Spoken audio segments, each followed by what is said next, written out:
Ich war früher wirklich so, wenn eine Beerdigung bei einem Krimi kam oder so, dann habe ich abgeschaltet, also weg, alles weg. Und das habe ich weit weg von mir geschoben. Und da hat sich in letzter Zeit bei mir eine ungeheure Wandlung getan. Also das merke ich ja jetzt auch, was in mir hochkommt. Vieles auch wirklich nicht verdaut, nicht verarbeitet. Das werde ich vielleicht auch nie mehr schaffen, aber das zu erkennen, das zu sehen, dass man daran, an der Einstellung zum Tod und zum Leben nach dem Tod, dass man daran immer arbeiten muss, das ist mir bewusst. Und ich fange jetzt an, systematisch, auch mit Hilfe der Kinder, das aufzuräumen. Weil ich denke, 85 kannst du dir ausrechnen. Ja, man muss dran arbeiten. Und das tue ich im Moment. Es tut mir gut. Tut mir richtig gut.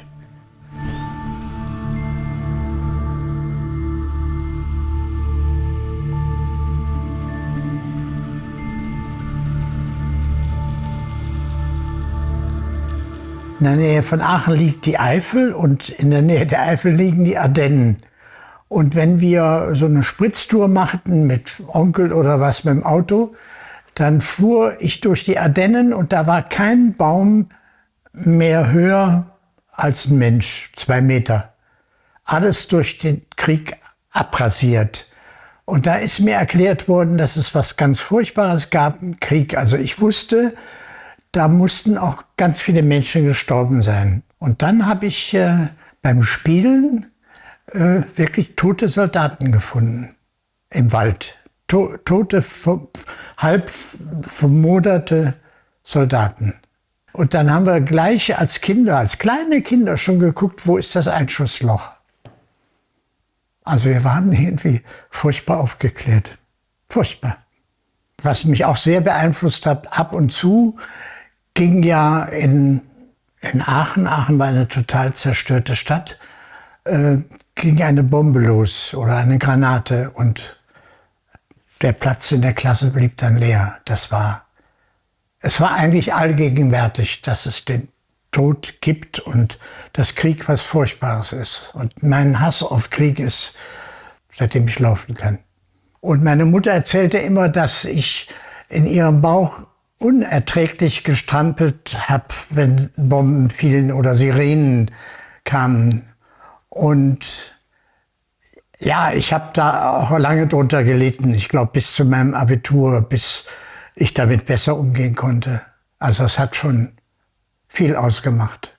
Abgesehen von der Diskussion, die man heute hat, dass man sagt, die Traumata werden weitergegeben. Das kommt noch dazu. Aber ich habe schon ziemliche Macke gehabt, ja. Für mich war so als Kind, als Heranwachsender, etwas, was ich dann später verloren habe, der Tod war eine absolute Selbstverständlichkeit, ohne dass ich da tief drüber nachdachte oder erschüttert war. Aber dass man sterben kann, wenn man in Trümmern spielt, was streng verboten war, was wir aber alle unheimlich gern gemacht haben, das war schon klar. Der Tod war eigentlich allgegenwärtig, ohne dass ich darüber oder meine Freunde sehr intensiv nachgedacht haben. Ab und zu war so ein kleiner Kitzel da. Ich habe ja auch in meinem Berufsleben manchmal so Sachen gemacht. Ich meine, war Lokalreporter, da bin ich bei einem Taifun auf dem Dach geklettert, um zu fotografieren. Oder ich habe mal einen Sprengmeister, ich meine, der müsste ins Gefängnis kommen, der hat mich mitgenommen, hat gesagt, hier, wenn du hier als Presse bist, dann kannst du dein Leben genauso riskieren wie ich.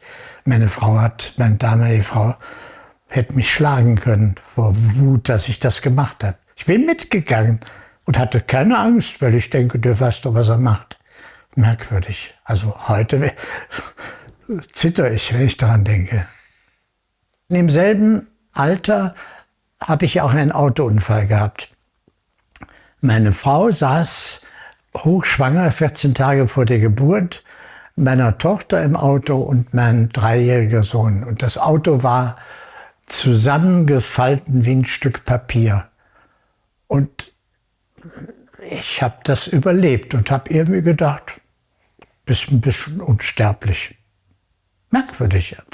Also es hat mich nicht erschüttert.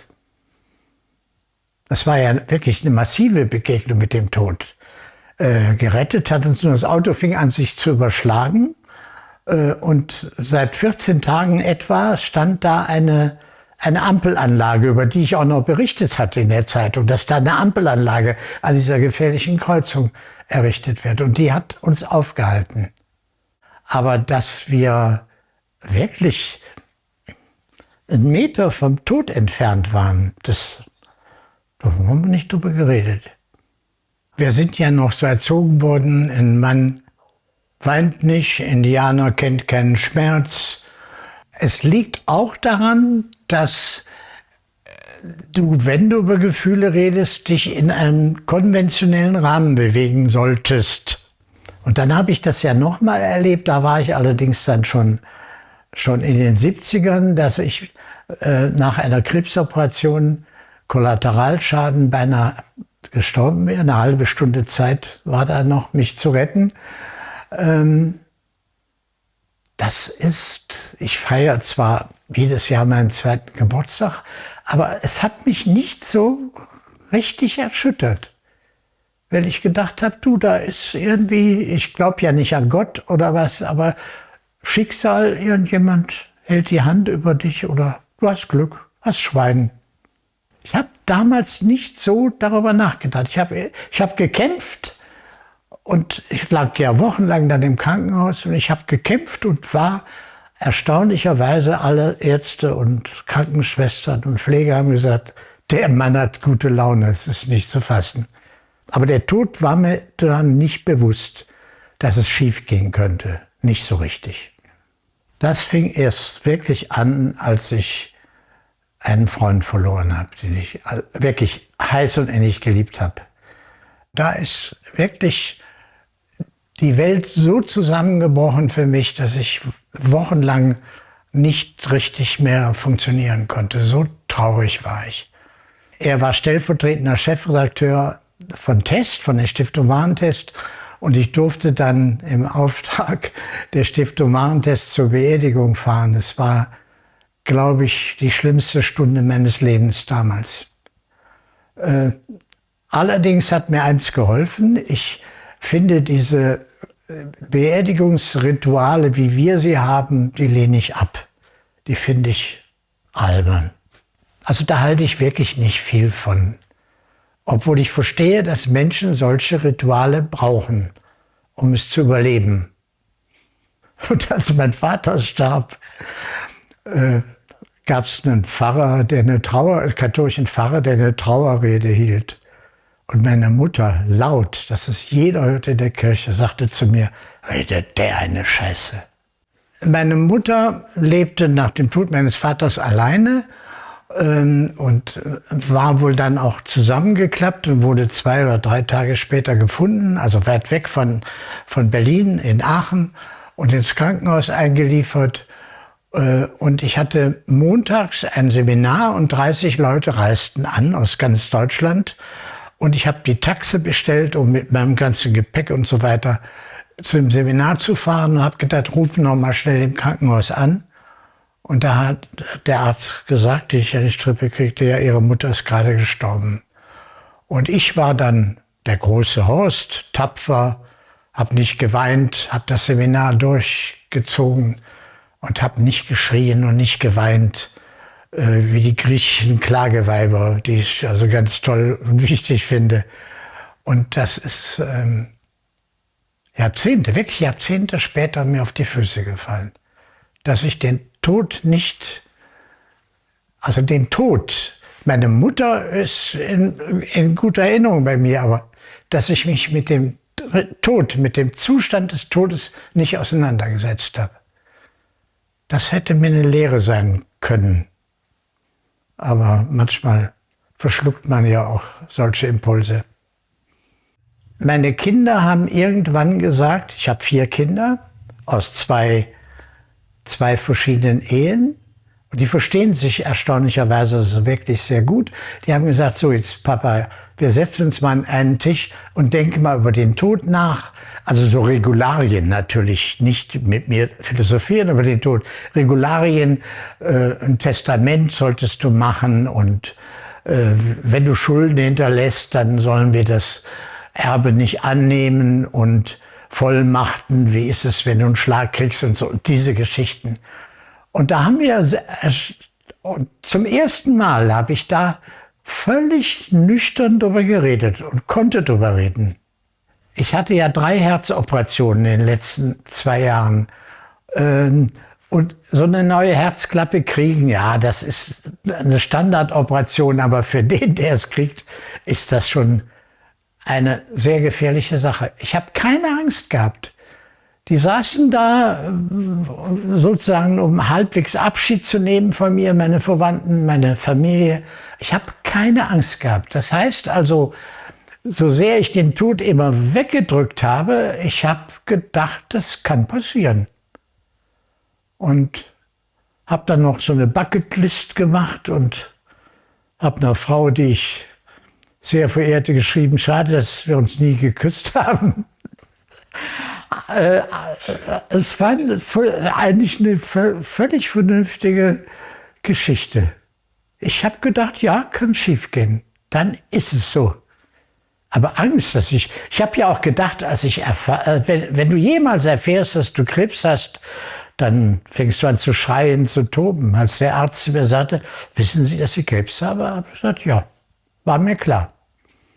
Ich habe eine Kollegin mal kennengelernt. Wir sind aufeinander geflogen und hingen aneinander. Und dann habe ich erfahren, dass sie Krebs hatte.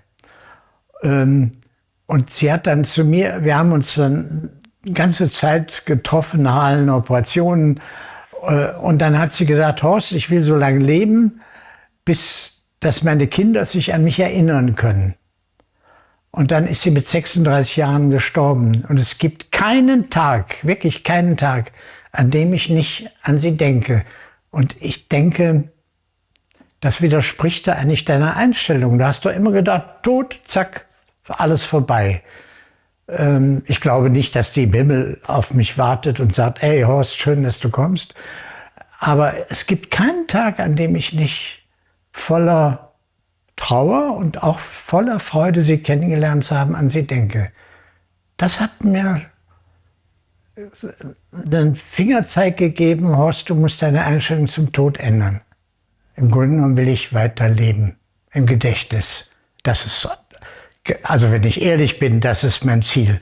Deshalb poste ich auch jeden Tag was und freue mich wie ein kleines Kind, wie ein Schneekönig, wenn Leute einen gewissen Witz, den ich mache, begreife. Weil ich denke, ich will weiterleben. Ich habe gestern eine Todesanzeige gelesen, da stand mal was anderes. Da stand, ich wäre so gerne weiter bei euch geblieben. Das ist so mein, boah, jetzt schaudert es mich richtig. Also das ist mein Motiv. Ich erinnere mich jetzt, je älter ich werde, desto mehr erinnere ich mich auch gerne an positive Sachen dieser Menschen. Nicht nur, oh, der war schwierig und so, sondern sehe ganz bewusst positive, schöne Szenen, die wir erlebt haben. Das kennt ja jeder, auch der eine Beziehung hat, die kaputt gegangen ist. Dann weit weg, eine neue oder was, weit weg. Und in Wirklichkeit ist das so fast eine Sünde. Man sollte sich an das Gute erinnern, was man miteinander gelebt hat, Kinder in die Welt gesetzt, sich geliebt hat, fröhlich war. Also es hängt für mich alles so ein bisschen mit dem Tod zusammen. Also daraus kannst du vielleicht meine neu gewachsene Einstellung sehen, dass der Tod für mich mittlerweile zum Leben dazugehört. Ich habe unglaublich viele Freunde und Freundinnen, aber ich bin einsam. Ich bin richtig dick einsam. Ich kann nur sagen, dass ich große Dankbarkeit empfinde, reden zu können. Da merke ich auch, was für ein Druck in mir wohl ist darüber. Dass du mal drüber reden kannst. gerade weil ich langsam begreife, dass der Tod so natürlich ist, möchte ich auch ein bisschen manchmal belanglos drüber reden. Einfach mal ein bisschen drüber quatschen. Ich bin jetzt gefragt worden, willst du ein Grab? Nee, will ich nicht. Ja, was will, solche Geschichten. Das tut gut, das ist schön. Und das ist, ich meine, im Grunde genommen ist das Leben. Natürlich habe ich meinen Blues ab und zu. Aber spätestens mittags habe ich mich an meinem eigenen Schopf dann da rausgezogen, weil ich denke, ey, du lebst doch. Was willst du denn? Ja, du hast jetzt Atemnot, aber und? Du hast keinen Krebs oder du lebst. Und das finde ich was Wunderbares. Und dann freue ich mich über ein Lächeln einer Kassiererin oder eines Kassierers im Supermarkt. Ganz bewusst. Überhaupt lächeln, also damit kriegt man mich. Lächeln das ist die Sprache zwischen Menschen. Ich bin übrigens für einen Reisejournalisten peinlich unbegabt, was Sprachen betrifft. Aber ich bin überall in der Welt klargekommen durch Lächeln.